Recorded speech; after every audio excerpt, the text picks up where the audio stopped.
कितने लैपटॉप्स की जरूरत है, मजाक कर रहा हूं मैं, 3 लैपटॉप्स की जरूरत है, एग्जाम्पल में दे रहा हूँ। तो सबसे पहले क्या होगा कि लैपटॉप्स की अगर हमारे सामने एग्जांपल आती है तो फिर हम लोग क्या देखेंगे, हम लोग वैसे उससे पहले हम लोग देखेंगे कि हमारा प्रॉब्लम क्या है। प्रॉब्लम ये है कि हमारे लोग कंज्यूमर्स का डाटा मेंटेन करना चाह रहे होते हैं, उनको एक्सेस करना होता है, उनकी इन्फॉर्मेशन लेनी होती है, गैदर करनी होती है, डाटाबेस रखना होता है जो कंप्यूटर पीसीस में पॉसिबल नहीं है, और हमारे पास जो अवेलेबल पीसीस हैं उस पर काम नहीं हो पा रहा, और हम लोगों को अप टू डेट लैपटॉप्स चाहिए। ठीक हो गया, तो ये हमें प्रॉब्लम जो है वो रिकग्नाइज करनी पड़ेगी। एग्जांपल हम लोगों ने पीसीस की खुद निकाल दी क्योंकि हम लोगों ने खुद प्रॉब्लम आइडेंटिफाई की। तो जो प्रॉब्लम आइडेंटिफाई करते होते हैं वो दो तरीके होते हैं, एक होता है इंटरनल स्टिमुलाई और एक होता है एक्सटर्नल स्टिमुलाई। इंटरनल स्टिमुलाई से मुराद ये है कि जैसे मैंने आपको बता दिया, हम लोगों ने खुद महसूस किया कि हमारे लैप पीसीस में काम नहीं सही हो रहा और हम लोगों को लैपटॉप्स की ज़रूरत है, तो इसका मतलब है कि हम लोगों ने खुद एनालाइज कर लिया ऑर्गेनाइजेशन के अंदर, खुद पता चल गया ऑर्गेनाइजेशन को कि हाँ हमें एक नई प्रोडक्ट को खरीदने की ज़रूरत है। On the other hand external stimuli होते हैं।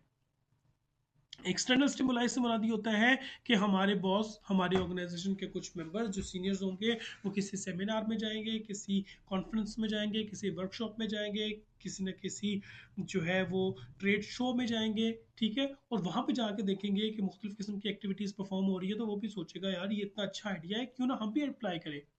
ठीक है, इसी तरीके से मुख्तलिफ किस्म की जो एडवर्टीजमेंट्स हो रही होती हैं उससे हमें पता चल सकता है, एडवर्टीजमेंट से भी हमें पता चल सकता है कि हम लोगों ने कोई नई चीज़ खरीदनी है। ट्रेड शो जैसे मैंने बताया, कोई नया आइडिया बंदा ले आता है, या उसके अलावा कोई बंदा जो है कोई कॉल सेंटर से आपको कॉल आ जाती है, किसी ऑर्गेनाइजेशन के कॉल सेंटर से, या कोई आपको जो सेल्स मैन है किसी ऑर्गेनाइजेशन का, वो आपसे मिलने के लिए आ जाता है और आपको किसी प्रोडक्ट के बारे में इंफॉर्मेशन दे रहा होता है, तो फिर आपका दिल करता है हाँ वाकई ये चीज़ तो हम परचेज कर सकते हैं। तो नंबर वन, हमें ऑर्गेनाइजेशन में खुद पता चल गया because of deficiency of work कि हमारी प्रॉब्लम हमारी जो एक्टिविटीज़ है परफॉर्मेंस में डेफिशिएंसी आ रही है, बिकॉज ऑफ द प्रॉब्लम हम उसका सोल्यूशन ढूंढने के लिए कोई नई प्रोडक्ट खरीदेंगे।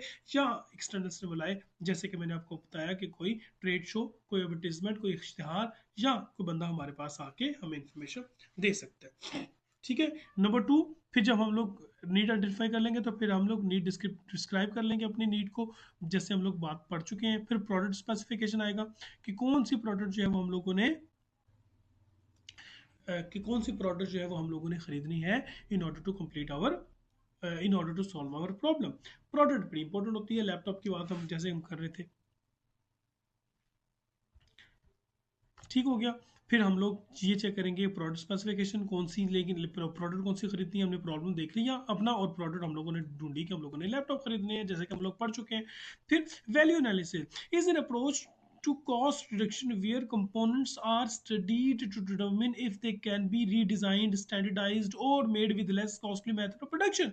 वैल्यू एनालिसिस, वैल्यू से मराद ये है कि हम कोशिश ये करेंगे कि जो हम लोग परचेज करना चाह रहे हैं, जो हमारा प्रॉब्लम है, वो प्रॉब्लम का जो सोल्यूशन है वो हम लोगों को ऐसे मिल जाए कि हम लोगों की जो कॉस्ट है वो जितनी ज़्यादा रिड्यूस हो सकती हो हम उसको रिड्यूस कर सकें।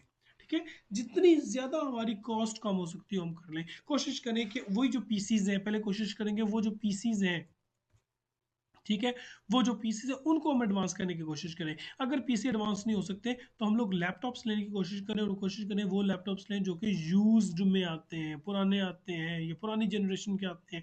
ये सारे के सारे जो तरीक़ेकार हैं वो अप्लाई करने की कोशिश करेंगे कि किसी तरीके से हमारी कॉस्ट इफेक्टिव परचेज हो सके, प्रॉब्लम का सोल्यूशन तो निकल आए लेकिन हमारा उस पर खर्चा इतना ज़्यादा ना हो। जब ये आ जाता है तो फिर अगर हमने सोच लिया कि नहीं हमने लैपटॉप ही खरीदना है, और फिर ये भी सोच लिया कि हमने लैपटॉप नया ही खरीदना है, तो फिर हम देखेंगे कि नए खरीद लैपटॉप देखने के लिए हमारे पास कौन कौन से सप्लायर्स मौजूद हैं।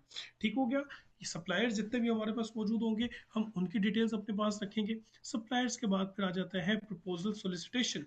ठीक है, जब हम ढूंढेंगे, जैसे थोड़ी देर पहले हमने सप्लायर्स की एग्जांपल ली थी कि ए बी सी डी, ये 4 सप्लायर्स हैं, और इन 4 सप्लायर्स को अगर हम लोग ढूंढने की कोशिश करेंगे तो फिर हर एक के पास जाके सोलिसिटेड हम लोग प्रपोजल जो है उनसे मांगेंगे।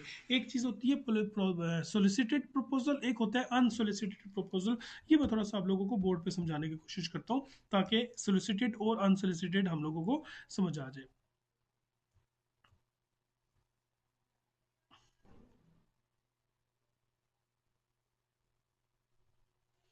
सबसे पहले हम पढ़ेंगे सोलिसिटेड प्रपोजल, और उसके बाद फिर हम लोग पढ़ेंगे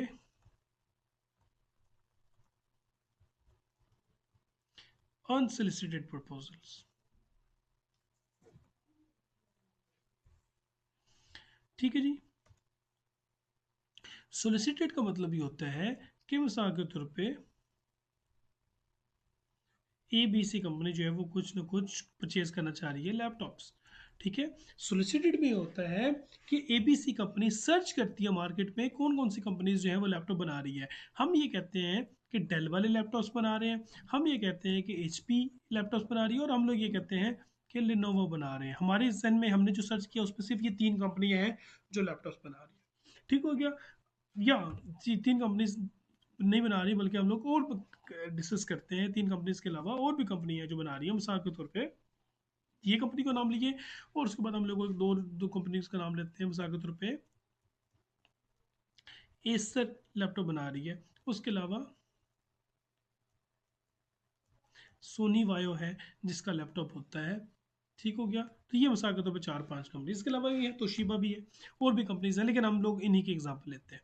अब ABC कंपनी को लैपटॉप की ज़रूरत पड़ी, तो ABC कंपनी ने डेल को, HP को और लिनोवो को, इन तीनों कंपनीज को टेलीफोन किया। ठीक है। या इनको ईमेल की, या इनको ख़त लिखा कि जनाब हम लोगों को अपने लैपटॉप्स की डिटेल्स भेजें। ये ज़रा गौर से देखिएगा। ठीक है। ये कहेंगे कि हमें अपने लैपटॉप्स की डिटेल्स भेजें, डेल को, एचर को, और तीसरी कंपनी है लिनोवो।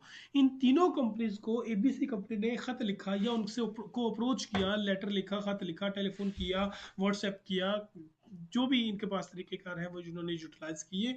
और डेल वालों को, जो डेल का सप्लायर है, जो लेनोवो का सप्लायर है, या जो HP का सप्लायर है, उनको कहा कि हम लोगों को 3 लैपटॉप्स चाहिए, तो प्लीज़ हमें आप प्राइसेस भेजें।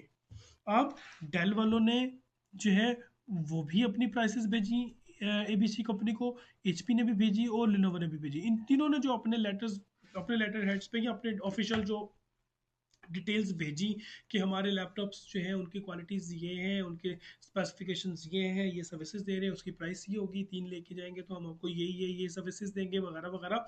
वो सारी की सारी डिटेल्स जब ABC कंपनी को वो भेजेंगे, वो क्यों भेज रहे हैं? क्योंकि ABC कंपनी ने इसको सोलिसिट किया है, या ABC कंपनी ने इसको डिमांड किया है, रिक्वेस्ट किया है। लेकिन ऑन दी अदर हैंड ऐसा है कि ये जो कंपनी है बच्चों, एसर वाली और सोनी वायो, इन कंपनीज ने भी ये वैसे ही अप्रोच कर दिया ABC कंपनी को, और इन्होंने भी अपनी डिटेल्स भेज दी अपने लैपटॉप्स की। और ये लैपटॉप्स की जब इन्होंने डिटेल्स भेजी, तो एसर की कंपनी ने और वायो की कंपनी ने इसलिए उनको भेज दिया कि उनका एक जनरल नॉर्मल रूटीन का काम था कि वो मुख्तलिफ ऑर्गेनाइजेशंस को अपनी स्पेसिफिकेशंस और अपनी प्राइसेस बता रहे हैं ताकि वो परचेज करें। तो ABC कंपनी ने एसर से और वायो से किसी किस्म की इंफॉर्मेशन नहीं मांगी। ABC कंपनी ने इंफॉर्मेशन मांगी थी सिर्फ और सिर्फ डेल से, HP और लेनोवो से। ठीक है। इसका मतलब है कि जिनसे कंपनी खुद इंफॉर्मेशन तलब करेगी प्रोडक्ट्स के बारे में, वो सॉलिसिटेड इंफॉर्मेशन कहलाएगी। ऑन दी अदर हैंड, वो कंपनियां जो आपको इंफॉर्मेशन मांगे बगैर दे देंगी, वो अनसोलिसिटेड कहलाएंगी। ठीक हो गया। तो आई होप कि ये चीज़ आपको समझ आ गई होगी। तो इसका मतलब क्या हुआ कि जब हम सप्लायर सर्च करेंगे, और सप्लायर सर्च करते हुए फिर हम लोगों ने देखा कि 1, 2, 3 और 4 कंपनीज हैं, ABCD 4 कंपनीज हैं जो सप्लायर्स हैं हमारे लैपटॉप्स की मार्केट के अंदर। प्रॉब्लम्स प्रपोजल सोलिसिटेशन, फिर इनसे प्रपोजल मांगेंगे, जनाब लैपटॉप्स की प्राइस, क्वालिटी, सर्विसेज, स्पेसिफिकेशंस, ये सारी की सारी चीज़ें हम लोगों को लिख के भेजें, बताएं कि सर आपकी प्राइस जो है वो आपकी प्रोडक्ट, जो आपकी रिक्वायर्ड प्रोडक्ट जो होगी उसकी ये प्राइस होगी, उसकी ये सर्विसेज होंगी, और हमारी प्रोडक्ट जो है वो हमारी जो प्रोडक्ट है उसकी ये स्पेसिफिकेशंस है, ये फीचर्स है। समझ आ गई मेरी बात? तो ये सारी की सारी इंफॉर्मेशन जब हम लोग उनको देंगे तो ये कहलाएगी हमारी प्रॉब्लम, सॉरी ये कहलाएगा प्रॉब्लम प्रपोजल सोलिसिटेशन। ठीक है। ये अनसोलिसिटेड प्रपोजल नहीं है, कंपनी खुद नहीं इन्फॉर्मेशन दे रही है आपको, कंपनी आपकी रिक्वेस्ट के ऊपर, आपके डिमांड के ऊपर आपको इन्फॉर्मेशन दे रही है।